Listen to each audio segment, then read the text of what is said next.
Hello, welcome back to BSLIVE. In this episode, I want to give you some tips in regards to grease pencil and if you are actually working in 3D view, and sometimes you might get lost on where you actually want to put your grease pencil and where you want to put your 3D views and also the camera.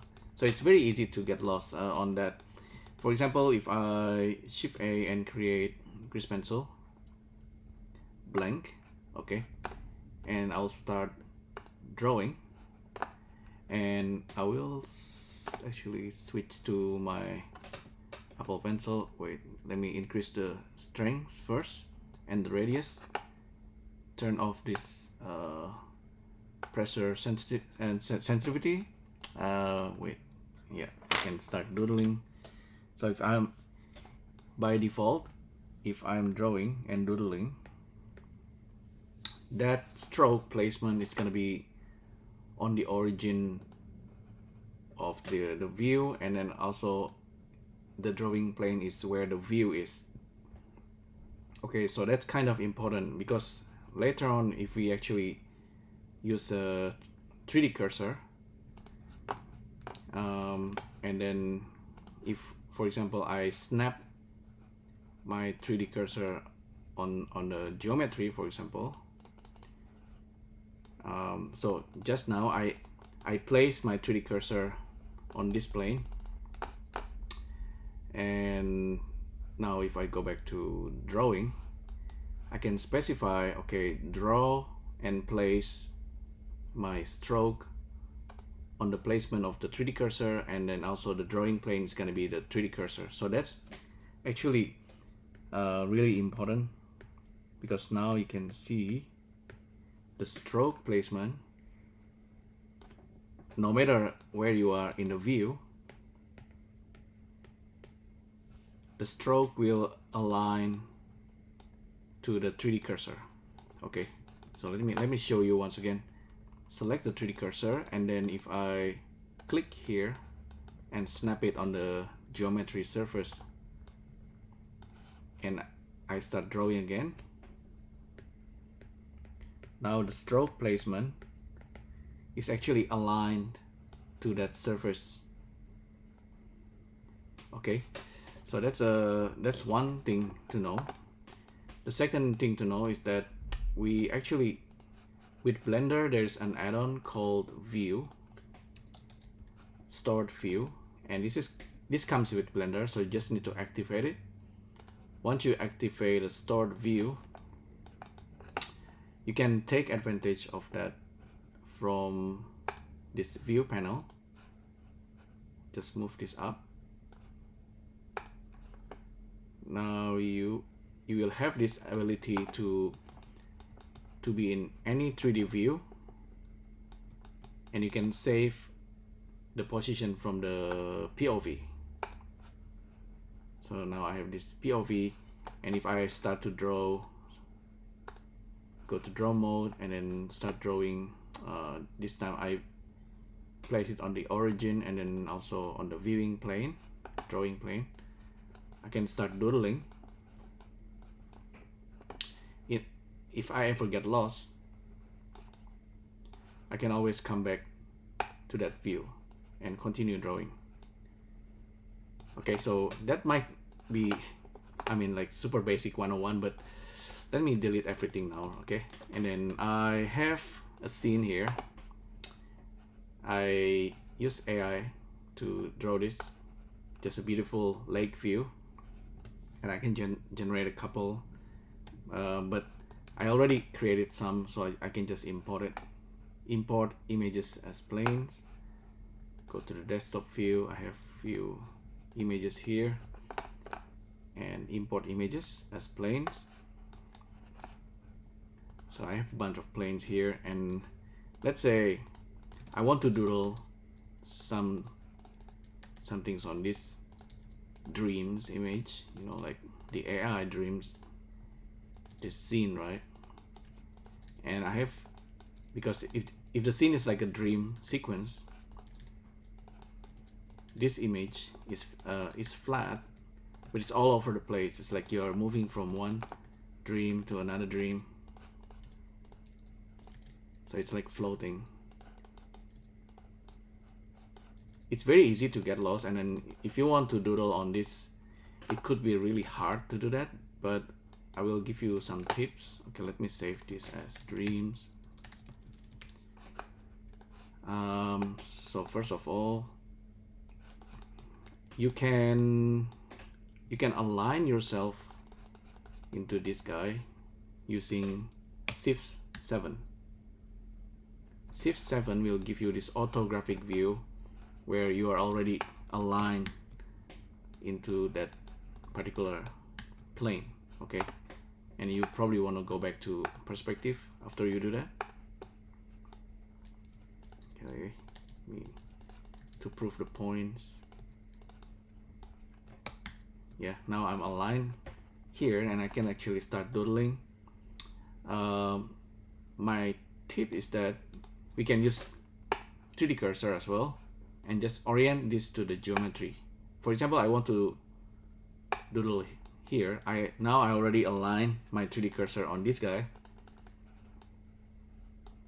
and we just need to hit Shift 7 on the 3D cursor, or if you use F3, it's actually align view to active top. Okay, align view to active top, and then you can actually Shift 4 and 6 to rotate it slightly. But anyway, if you are drawing on this, just place the 3D cursor on this geometry, and then you go to Shift A, create a grease pencil blank, and start drawing.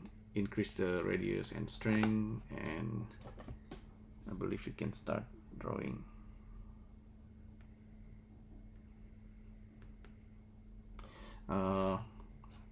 Okay, if you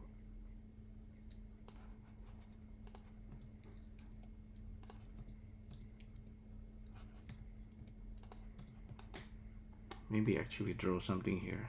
I don't know, maybe what, like a Loch Ness monster.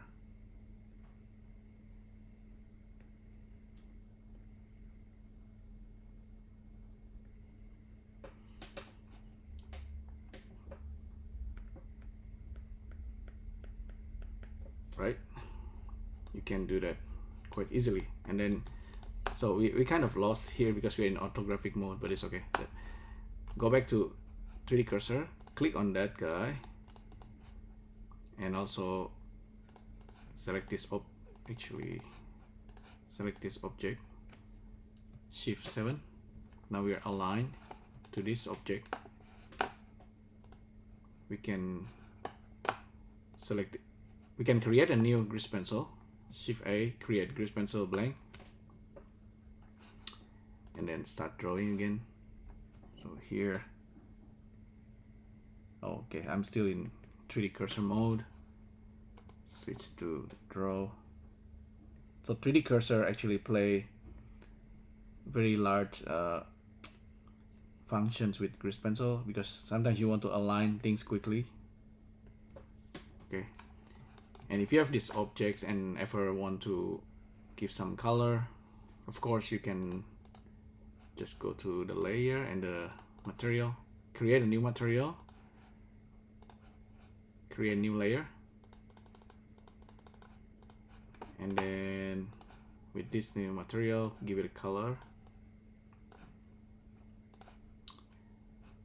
Make sure you're in the right layers and start painting.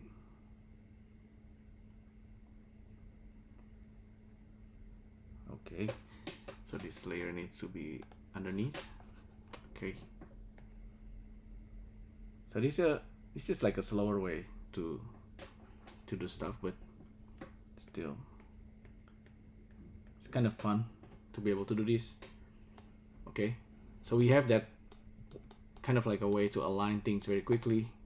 So once again, place the 3D cursor and also go to object mode, select this object, Shift 7.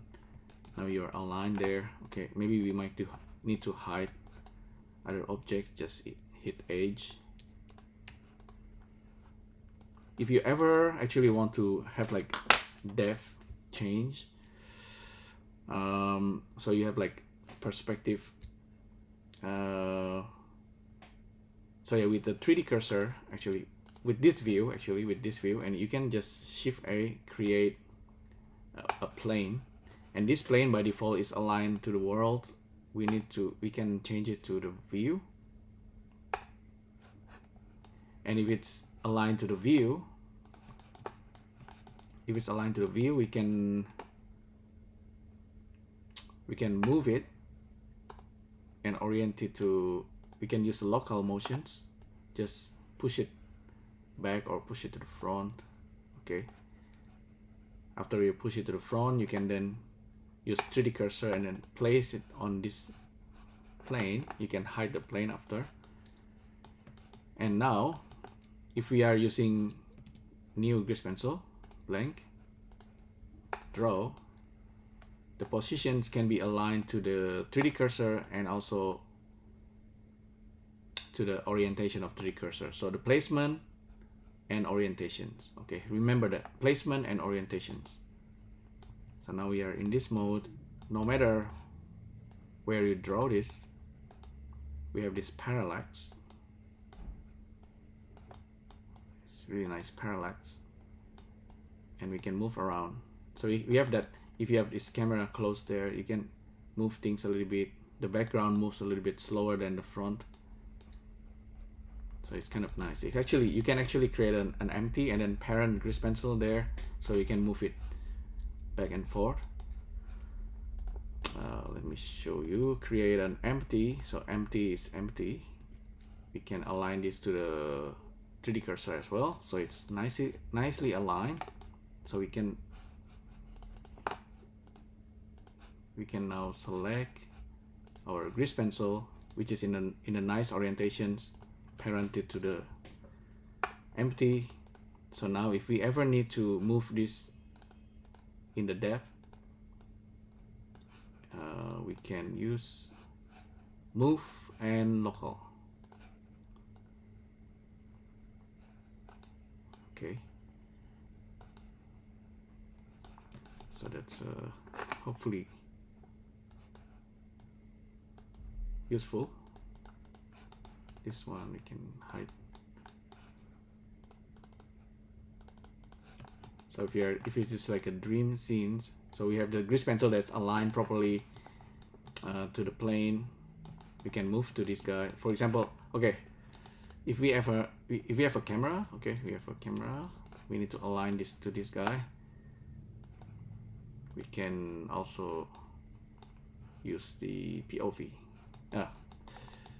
Wait, Shift F7 and then save this POV, and then we can also camera to view. So now the camera is aligned to this guy, and we can keyframe it, hit I, location rotations, and then we select this guy and then hit Shift 7 on the numpad, and then camera to view, keyframe,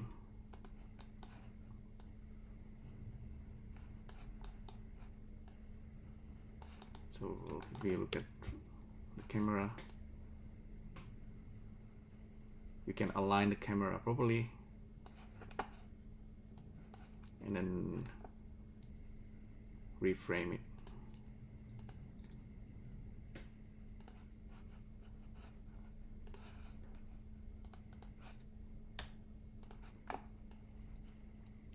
So we can have some kind of dream scenes, you know, moving from one viewing plane to the next viewing plane.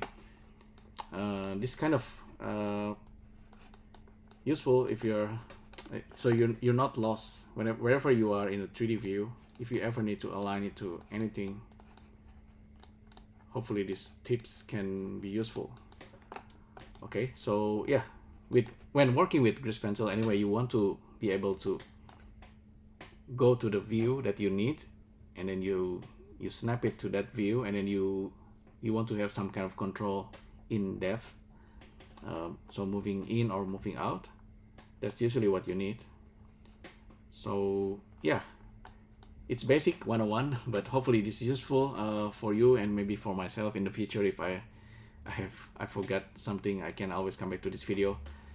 Anyway, so yeah, thanks again for tuning in, and I'll see you next time. Thank you. Bye.